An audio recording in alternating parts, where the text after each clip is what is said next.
today's episode of E-Commerce Insiders, a journey to success, we're sitting down with Brandon Rogers, the visionary founder behind Level Sportsware. It's not just another brand, it's a movement that Brandon is trying to create, dressing modern athletes in asymmetrically designed, fashion-forward sportswear that's catching the eyes of the players in the NBA, WNBA, G League, and NCAA, as well as athletes across 20 countries worldwide. Brandon shares his journey from growing up in Tokyo, where fashion and personal style are part of the culture, to revolutionize the sportswear industry. With a background that spans continents and industries, from a college basketball player to an SEO expert, Brandon's unique perspective is transforming athletic sportswear. Dive into a discussion filled with insights on identifying and solving a real need in the market, the balance between function and fashion, and the art of turning a personal passion into a global brand. Join us as we explore how Level Sportswear is redefining athletic apparel, one asymmetrical design at a time. Today, we're super excited to have Brandon Rogers on, the founder of Level Sportswear. Level Sportswear has found success in a niche specific to asymmetrically designed, fashion-forward sportswear products for the modern athlete. Currently, their brand is worn by players in the NBA, WNBA, G League, NCAA, and more, in addition to athletes in over 20 countries worldwide. So, Brandon, it's a pleasure to have you on today. Thanks for coming on to discuss the journey of e-commerce for our listeners. Yeah, thanks for having me. I'm excited. Awesome. So before we get into some of the nitty-gritty questions, why don't we get into a little bit about your background and what brought you to the world of e-commerce? Yeah, so it depends on how far you want to go back. I guess the best place to start is giving people a pretty distant background. I grew up overseas in Tokyo, Japan. My parents were international teachers, so was exposed to all the Japanese culture. And if you know anything about Japanese culture, it's very fashionable. Everyone has their own unique styles, and there's so much going on. And the interesting thing is I was probably the least fashionable person growing up. I used to get made fun of all the time by my friends, and looking back at photos, I just cringe nowadays still. So, it goes to show that if you can find a niche and you're devoted to learning more about it, it doesn't matter what your background is. A lot of times it's actually better if you don't have any experience in it, because you can bring a new perspective to an industry. Right. Like sportswear, which is perfect. And we can get into all the details about differentiation and stuff like that. But so I grew up overseas. I was a college basketball player, so it was difficult to get recruited in Japan, just because, I played Division III. So a lot of Division III coaches aren't stretching their exposure, that far. So Right. I eventually went to a camp in the US, which was with an old organization that I ended up working for after college. And they helped me get recruited to a D3 school in Virginia, Northern Virginia, Marymount University. Played there for 4 years. Loved it. It was a great experience. Graduated with a marketing degree as well. So now I work full-time in SEO for a marketing agency based out of New York City, but I live just outside DC. I work remote. Okay. But that's kind of a long-winded way to say I was working for this basketball organization. I was traveling around the world recruiting kids to come to the same academy I went to as a player. And I started to realize that a lot of athletes were cutting their base layers, their compression gear, with scissors to get that asymmetrical or that leg sleeve look. And that's when the pandemic hit. So I couldn't really travel anymore, couldn't do much. Went home, decided to take the next 6 to 12 months to really build this business. And now it's taken off, and we're getting a lot of traction both in the US and overseas. And I'm here for the ride. I'm excited. That's awesome. I mean, what a story. So growing up in Japan, interesting. I would have never assumed growing up in Japan. With that, and with the interest in basketball, like, for anybody who doesn't know, explain like what it is your product is and how there's the benefit to the end user or the athlete. Yeah. So I always like to frame it as solving a problem first. All products, all services, all businesses, at the end of the day, they have to solve a problem for consumers. Right. And Our problem initially was the fact that athletes were cutting their clothes with scissors. So there's obviously a need for not only a more functional leg sleeve, but Mm-hmm. an alternative to what's already on the market, the leg sleeves, whatever it may be, full length compression tights, 3/4 compression tights. And I primarily went into it to solve that functionality, but also position the brand more towards a fashion forward sportswear company. So Mm-hmm. everything that we sell now and in the future will have some sort of asymmetry roped into it. That's our niche. That's what we found success in.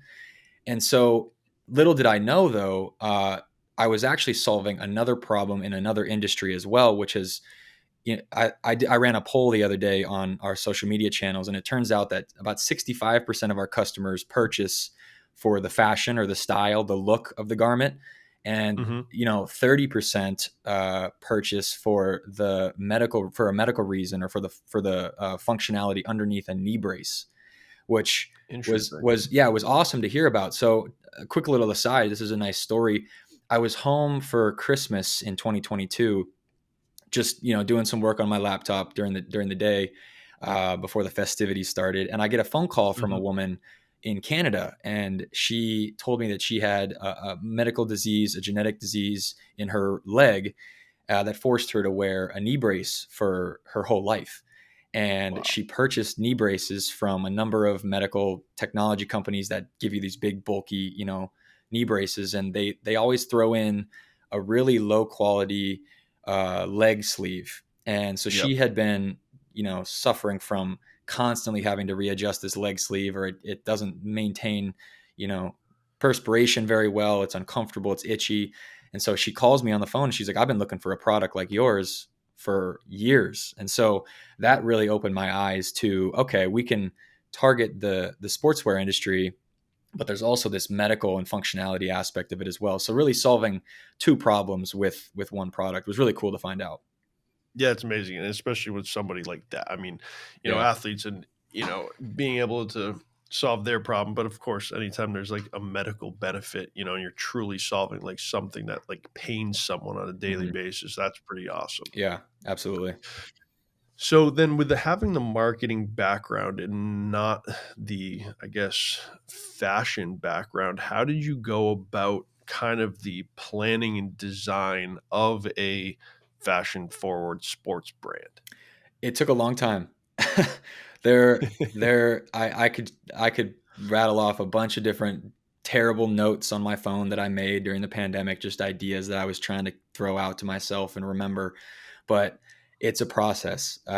You're never going to get it right. If you go back and look at the original Apple logo, it looks Hmm. terrible. So every company Yep. goes through evolutions and improvements. So it was one thing that I have to mention, though, is the one of the most popular majors at Marymount University was fashion merchandising. So even though I didn't have a fashion background, I knew a lot of Hmm. my friends from college that I could reach out to who have been a tremendous Okay. help to me. So they were able to point me in the right direction, and I was able to locate a website that was like a blog content style site, and there was a company on there that was consistently posting about sourcing your products overseas and doing it for the first time, and just they Hmm. had a ton of content, and I saw it was all from the same company. So I reached out to them, signed a contract with them. They were able to help me source the very first factory that helped me prototype the product. It took about 6 months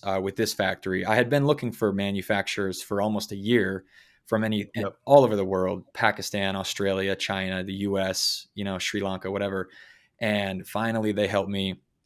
And then that factory closed down because of COVID for good.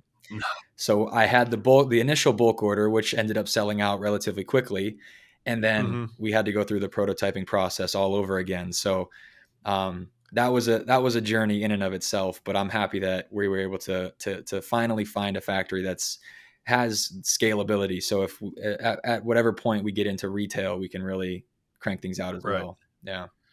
Let's touch on that a little bit because I actually had the same experience with my e-commerce brand in manufacturing and determining overseas. For our listeners, like, what's some of the advice you could do in finding Sounds like you used a third party to find the factory. I assume prior to that, though, you were kind of doing some legwork on your own. What would your recommendation be for prototyping, the back and forth, the communication? I remember being up at like 1 in the morning trying to speak with people in China and like Yeah. just really kind of challenging, wondering like, will I ever get this idea into my hands? Walk through what that process looks like and what would be some of your recommendations?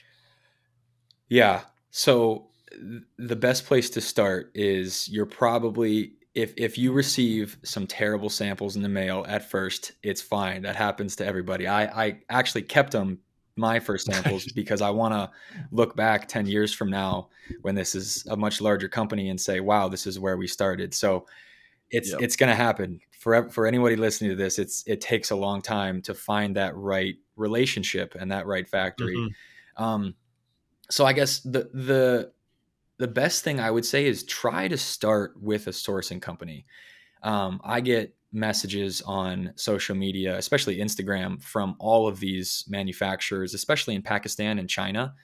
Mhm. And you can go with those. I've just found personally that if you don't have the expertise or the network initially, you're probably going to be wasting your time. So, what I did, and this is probably the most efficient yet the cheapest way to do it, I was spending a lot of money trying to do it on my own initially, and all the samples were terrible. I found this Yep. sourcing company. They had a reasonable price.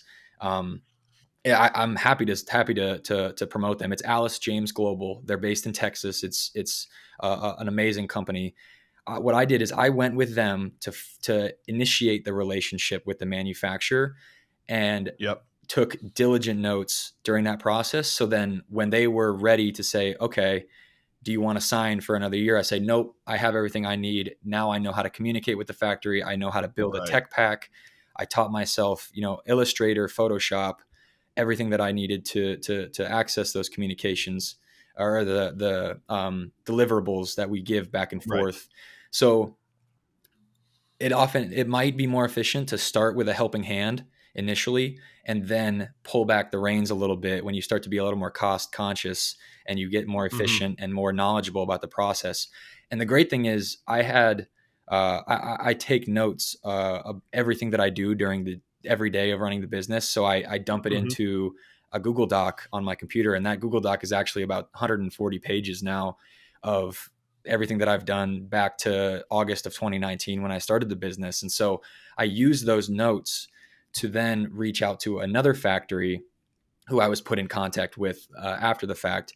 And that's what I used to develop our second product was the Ace compression shirts or the asymmetrical compression shirts. So start with that helping hand, then figure out can you start to pull back a little bit and take things into your own hands if you don't have the background. If you have the fashion background Right. or you have a friend that can help you for cheaper, create a tech pack, it's so much better if you can give factories all of the details right away and not have to worry about, it costs $150 to ship a sample from China back to Right. here. And that adds up if Mhm. you're doing 5, 6 samples, right? So Quickly. very quickly find a way Yep. to give them all the information, answer all their questions, send photos. If there's changes, don't ship the product, don't ship the sample, make the changes and Right. then ship it. So find ways to be efficient in that sense. Yeah. Yeah, it's, absolutely amazing. I mean, I remember, yeah, just that process of $50 for, pomade. I was like, "This is the most expensive pomade I will ever purchase," Yep. you know? Yep. Um, so how many iterations did you go through before getting that final product that you're like, "Alright, this is my go-to market?" The I would say about 8 to 10. Um, Okay. but that is with all of the factories that I worked with. And then Yep. they shut down, so I had to go to the second one, and that was another, round of samples.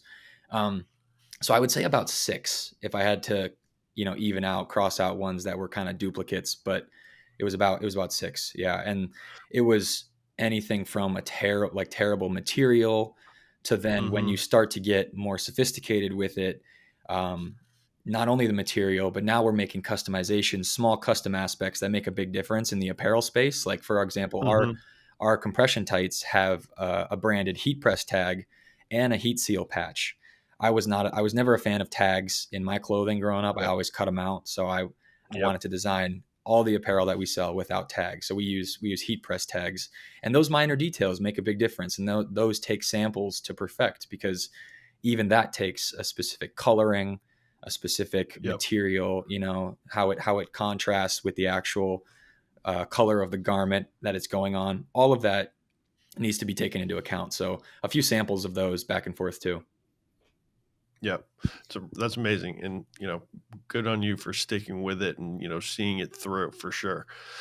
So speaking of the tags then, like what are some of the things that have differentiated your brand from other brands in the niche? I mean, athletes sportswear, I would say, is one of the largest industries out there worldwide. What are the things that you focused on either in the planning design or the marketing to differentiate yourselves? Yeah. So the biggest thing I can say right off the bat is the Levels brand is focused on or devoted to asymmetry. So everything, like I said, everything we sell now and in the future will have an asymmetrical style or structure to it. Um, I really tried to build this brand structurally from a point where even if we don't have our logo out where you can see it, you'll probably be able to Hmm. infer that it's our product. And this is actually kind of going back to a story that I used initially when I used to tell people about the brand and like why I don't put our logo out where you can see it. I grew up, like I said, overseas in Japan, and we didn't have any sponsors at our school. So I could wear my favorite pair of home and away black and white Nike compression tights. And Nike loves Mm. to slap the big check mark out where you can see it. And you're a walking advertisement. It's a clout thing at sometimes, but at the end of the day, you're a walking advertisement for Nike. Yep. When I got to college, my college was sponsored by Under Armour. So I was Mm. forced to throw out, or I guess no longer use, my Nike compression tights, and I had to go purchase Under Armour compression tights. And so it kind of resonated with me. So when I started this brand, in addition to the asymmetry, we also incorporated something called limited branding, in that we don't brand our apparel out where the athlete or where someone can see it and run into sponsorship conflicts, which is why we've been so successful in the NBA and NCAA and the PLL and NLL, because athletes, even if the team is sponsored, you put on a pair of basketball shorts and the only place that you can see our logo is around the waistband. So the basketball shorts Mm. cover it up. So, you know, that was not only a positioning thing as far as getting into professional sports, because I knew if we had a big logo on the calf, we weren't going to be able to do it. But Right. it also goes back to a little bit of my background too, and having a feeling some type of way about having to switch just because of a logo on a pair of very comfortable compression tights Right. back in the day. Yeah.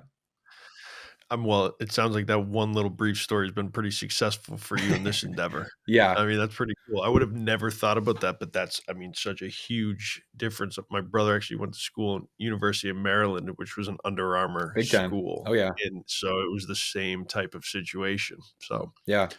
forward thinking for sure. Hmm. Have you seen with your success with the asymmetry, other brands starting to hop into the niche specifically? Yeah. So starting out, the unique thing about what I'm trying to do, uh, and because the products are so new, they've Mhm. still to this day, no one sells the Ace compression shirts.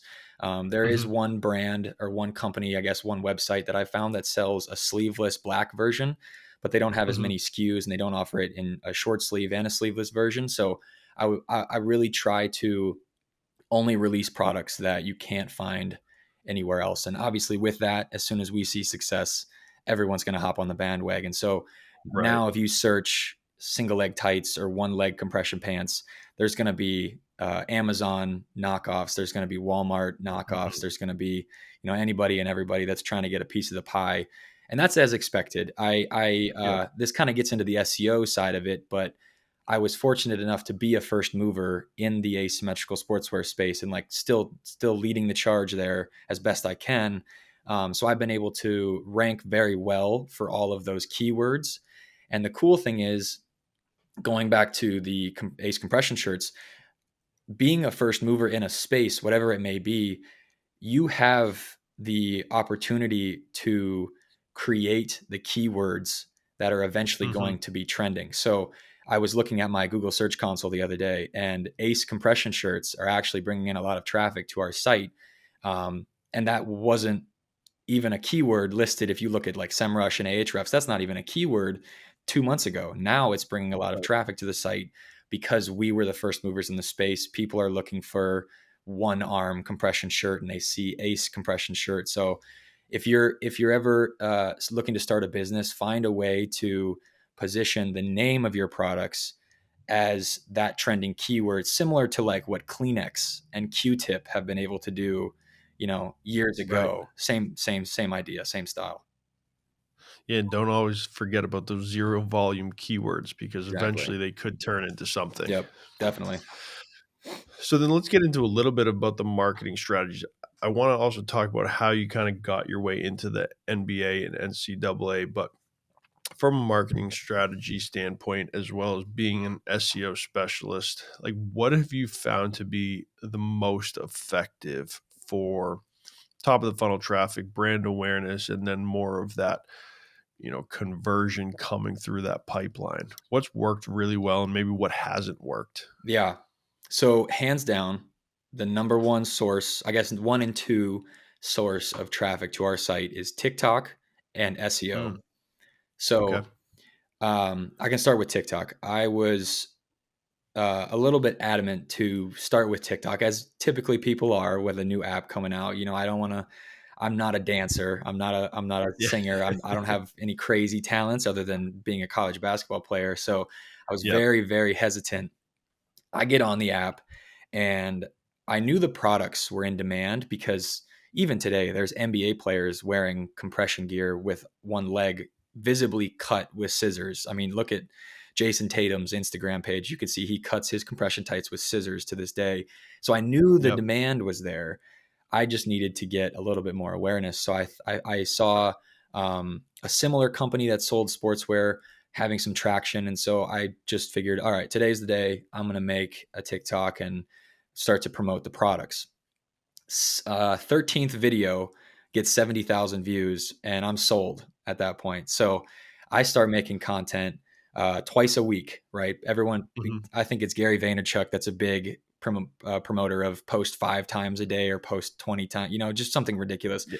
If you're Yeah. if you're new to it, do once a week, do twice a week. Once you see traction, or even if you don't see traction and you have the bandwidth to amp up your content strategy, start to do it. You don't have to. I feel like that barrier to entry at 5 times a day is too high. Yeah, Twice a especially when you're trying to run your own business and figure out how to, exactly. We got nobody has time for that. we got so much other stuff to worry about too at the same time. So definitely.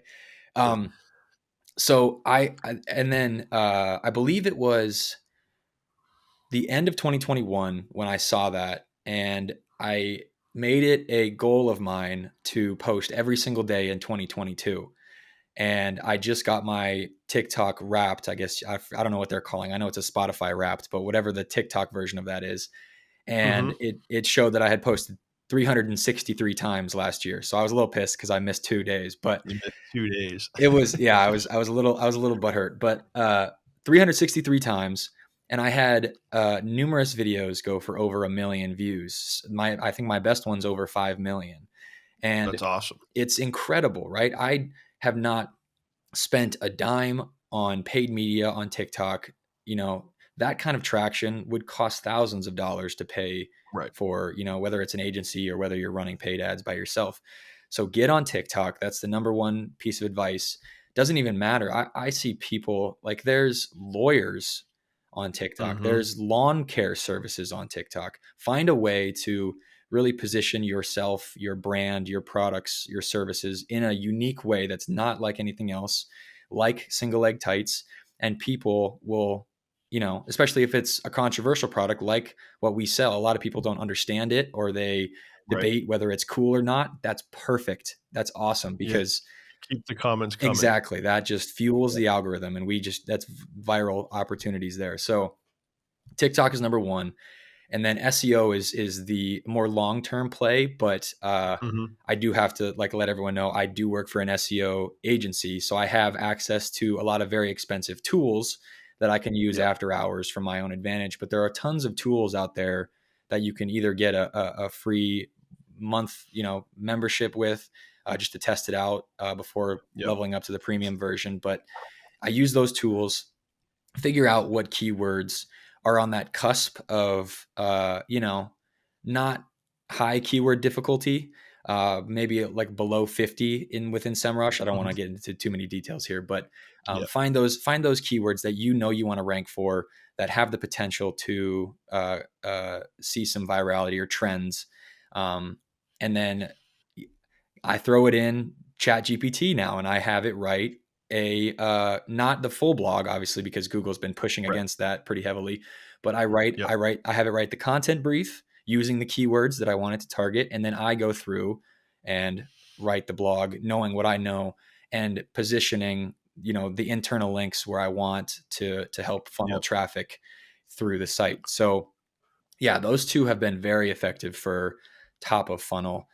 I'm trying to think of some that. So I did run a paid media campaign on Snapchat, and Interesting. that was something that I just wanted to test out because Mhm. um, my agency has tons of experience with Google ads, Facebook ads, stuff like that, and I knew that my target audience is definitely on Snapchat, right? We're targeting 13 to 25, 35 year olds. So I knew Yep. they were on there, and I was like, let's test it out. And little did I know, um, the algorithm within the Snapchat ad platform, as soon as it gets a taste of who's engaging, it just dumps all of the monetization, all the traffic, all of the eyeballs into that category. And so I Mhm. came to find out that all 99% of the impressions I was getting were from 13 to 17 year olds who don't probably have a credit card. Right. And they're obviously either too immature or not, they don't remember to like go tell mom and dad, hey, I want to buy these, right? So Yep. that's one of the things, is if you do decide to run some paid media, or you want to even with Snapchat, make sure that your target audience, you're fully aware of what their capabilities are, especially if you're targeting you know teenagers or young adults. Yeah. Yeah, I think that's definitely a great recommendation. It's always the challenge, and when you know who you need to target, but you Yeah. also know that they can't purchase anything. Hmm.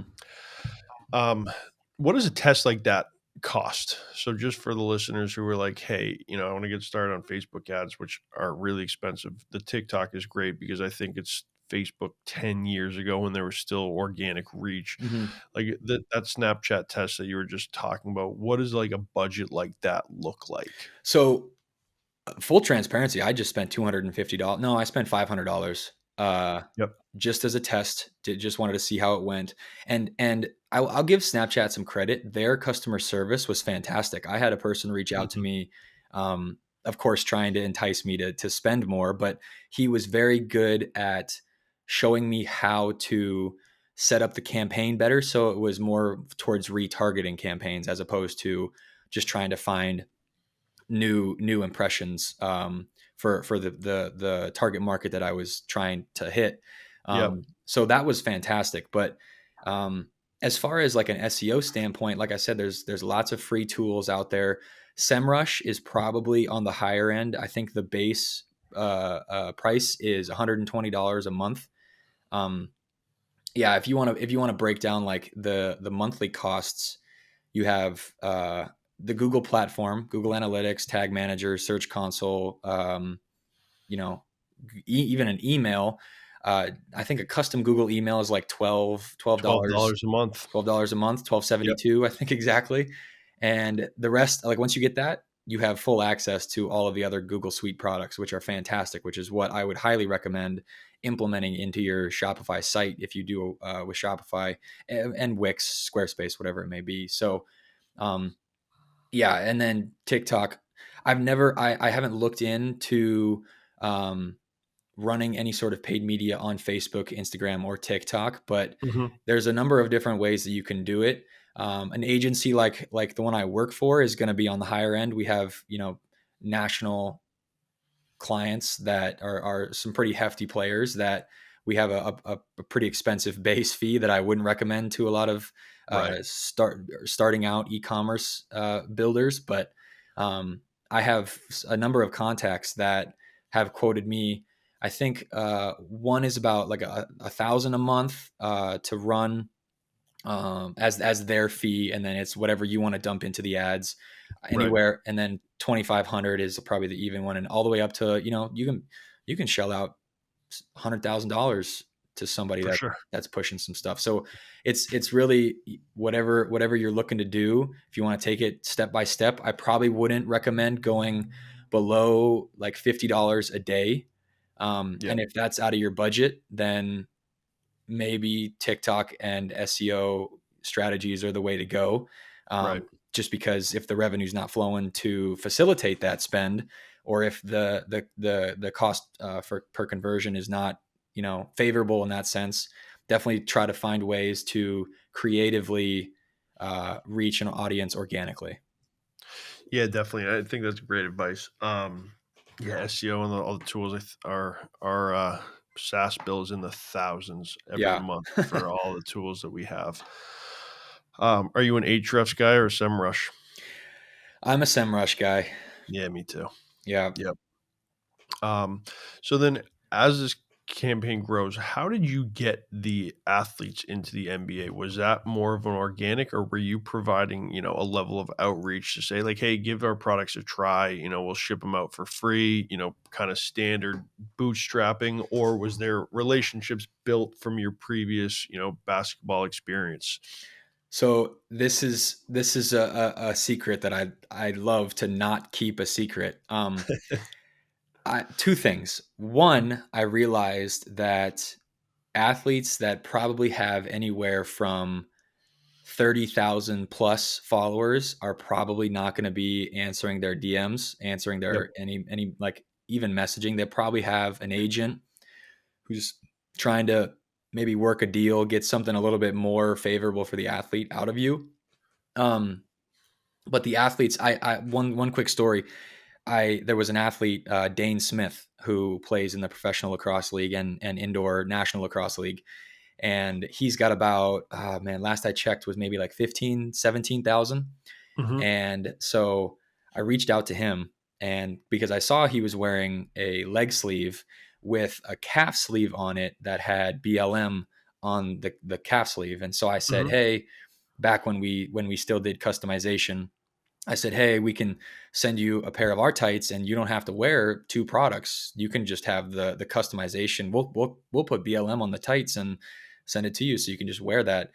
And he is so fantastic. So he responded. He said, absolutely, that sounds great. We sent him the product. And he wasn't looking for any sort of compensation. He Right. posted numerous times on his stories.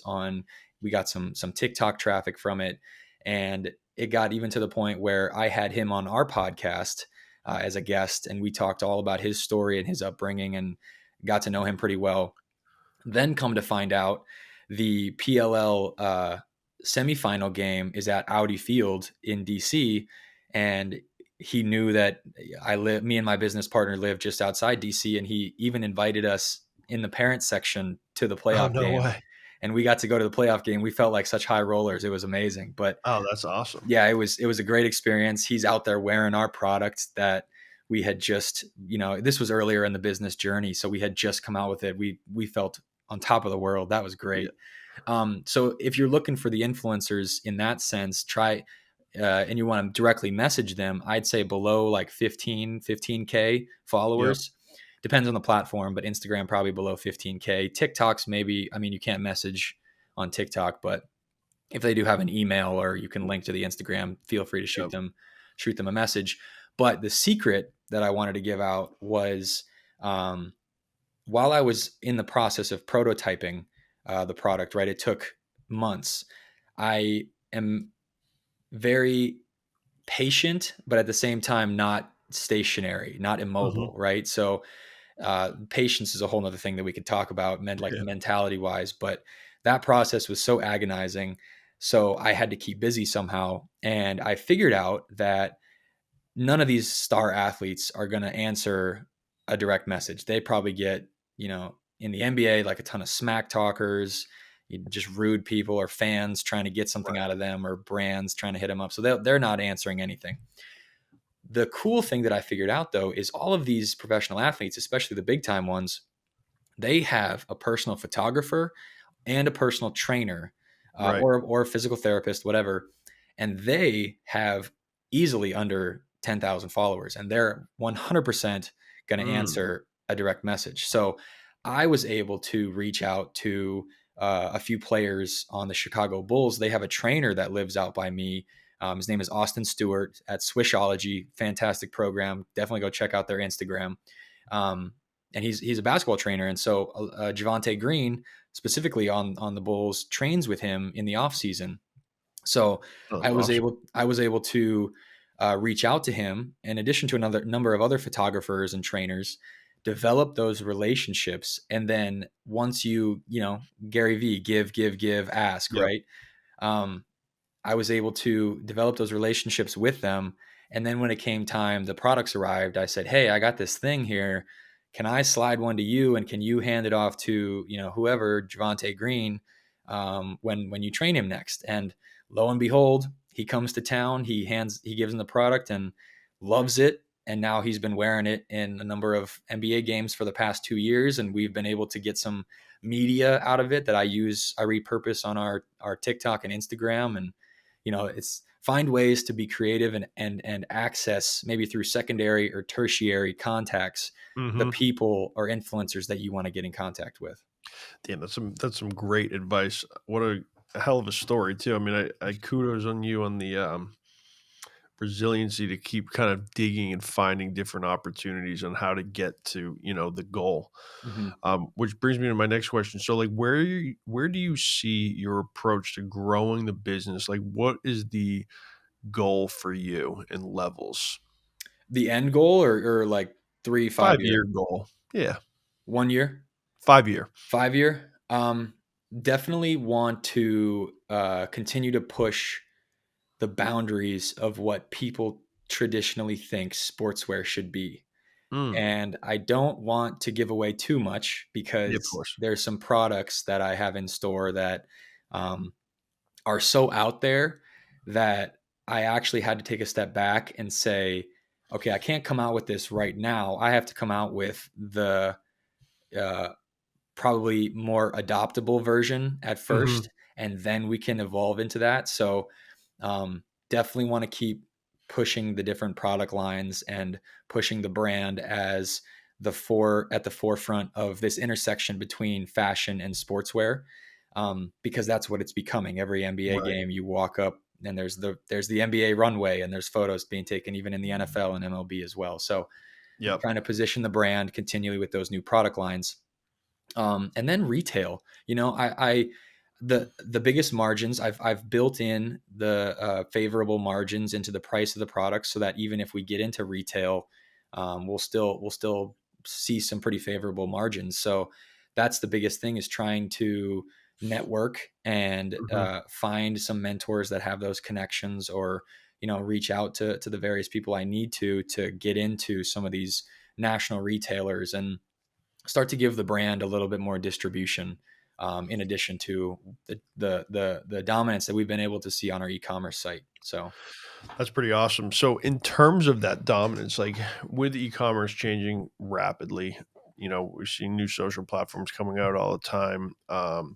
Different Shopify apps being released. How are you finding staying up to date with trends and technologies for your business? so the biggest thing, and this is kind of cheating, but I have to revert back to the marketing agency I work for. We use Slack, Hmm. and we have a team Slack channel where it is constant updates about what's going on. We have an automation from Google Search Console or Google Search Central that just feeds in every time they tweet about a new blog being posted. So there's just Hmm. this constant influx of information and different marketing tools. So that's kind of a cheat. Um, I would say for people that are listening to this that want to stay up to date, um, there's a number. I mean, you can simply Google, some of these hot tech, TechCrunch, Right. Search Engine Journal, to stay up to date on a lot of the trending topics and what's happening, even with AI, with Google, with Bing, Microsoft, whatever it may be. Um, and there, even scrolling through Twitter, there's so many people that have newsletters nowadays. Yeah. They've taken from the Sam Parr, the Hustle newsletter, template, Yep. and built out some pretty awesome stuff. Anything from Bitcoin to just general marketing strategies. There's so many out there. I will actually plug one business that I've found that's very helpful with staying up to date, not only with marketing strategies and what other businesses are doing, but just learning about their business story and their development. It's called Starter Story, starterstory.com. They have a newsletter that goes out, I want to say once a day, maybe a little bit less. I think it's once a day. Hmm. But if you go on their website, it's fantastic. They have thousands of business stories, um, of just all different types of industries, and they have so many ideas for people that want to start a business from scratch that haven't taken the first step, all the way to people hitting 100 million in annual recurring revenue. So Right. that's another great resource that I use. All right. Awesome. I'll have to check that one out. Hmm. So what would some advice be that you would give someone just starting out in e-commerce? Oh, that is a heavy question. Yeah. It can go many ways. Yeah, many ways. I would say differentiation is going to be key. And, if it totally depends on what you're looking to do, right? Let's just hypothetically say you're looking to sell a product, Yep. right? And there's a fantastic book that I think every founder should read, or every interested entrepreneur. It's called Start with Why by Simon Sinek. And that's the question that you need to ask yourself if you're just starting out in e-commerce is why why would anyone buy this product? What problem does it solve for them? How does it make their life easier, better, more fun, simpler, whatever it may be? And then really try to position everything that you do supplemental to that, Hmm. according to that why, right? So, even down to the website design, the Levels website is designed asymmetrically. If you look at our drop down menu, it's at an angle, it's asymmetrical. So, really try to find ways to hone in on that why, the problem you're solving, and build everything out around that, all the way down to TikTok content, right? Um, as a more, uh, tangible suggestion, Shopify is a great resource if you're looking to Yeah. just quickly throw together a website. The thing that a lot of people don't take into consideration with Shopify when judging these different apps is discounts on shipping. I Hmm. ship for free to our domestic customers, but the international scene, the international discounts that we get through Shopify are ridiculous. I just had an order come in today, actually, from Australia, and you can see the discount that Shopify gives you. The original price of shipping a 4-ounce product to Australia is $212, right? No Wow. one's no one's going to pay for a $40 product and pay $200 for Right. shipping. It discounts it to $40, $35. So that alone, especially if you offer free shipping, that Yep. alone is such a nice thing to have. And it helps you, determine whether you want to offer free shipping, whether you want to start off. I didn't offer free shipping at first. I started off um, putting that on the customers, and it was anywhere from $3 to $7 to ship, you Yep. know, to either Maryland or California, Alaska, whatever it may be. So figure out, those type of smaller expenses that you may not have considered initially, and then start to incorporate those into more of the business model, if you haven't already. Yeah, for sure. The shipping is always the one that kind of is that low hanging fruit. We ended up going on flat rate shipping Yeah. just kind of worked in the margins, worked in the numbers, and established like, hey, this price point can cover everybody for this, and discounted the product slightly in order to, not have it be kind of out of that price point Mhm. that would be sufficient for our products. Absolutely. Yeah. There's tons of different ways you can do it. You can even go to your local UPS. Like I live near a USPS and a UPS, and you can work out a deal with them, and they can offer you discounts pretty close. I would say the post office is probably your best bet, but if you can't go with that route, then go talk to that branch manager of your UPS and try to tell them what you're doing and see if you can work out a negotiation so that you can get some discounts on their processes as well. Yeah, great advice. So as we're coming to the end, where can people find Levels? Where can people find more about you? Connect on TikTok. Give the good old elevator pitch so that we can get some traffic and people to your brand. Yeah, I appreciate it. So if you want to connect with me, I'll probably be most responsive either on Twitter or Instagram. It's B Rogers, Rogers, and then three ones. So B Rogers 111. Um, I'm super responsive to especially Instagram. I think I'm public on Instagram, so you should be able to just shoot me a message if you have any questions about anything. The brand is Level Sportswear on all social media channels: Instagram, TikTok, YouTube, Twitter, Facebook, whatever it may be. And the website is the same: levelsportswear.com, LVLS sportswear.com. Awesome. We'll make sure to leave all of those links in the show notes too, and also on the YouTube channel. So make sure to check them out. Pretty amazing stuff. Super happy for you, man. It sounds like things are going in a great direction, and I really appreciate you coming on today. Yeah. Thank you so much for having me. This was a blast. Awesome.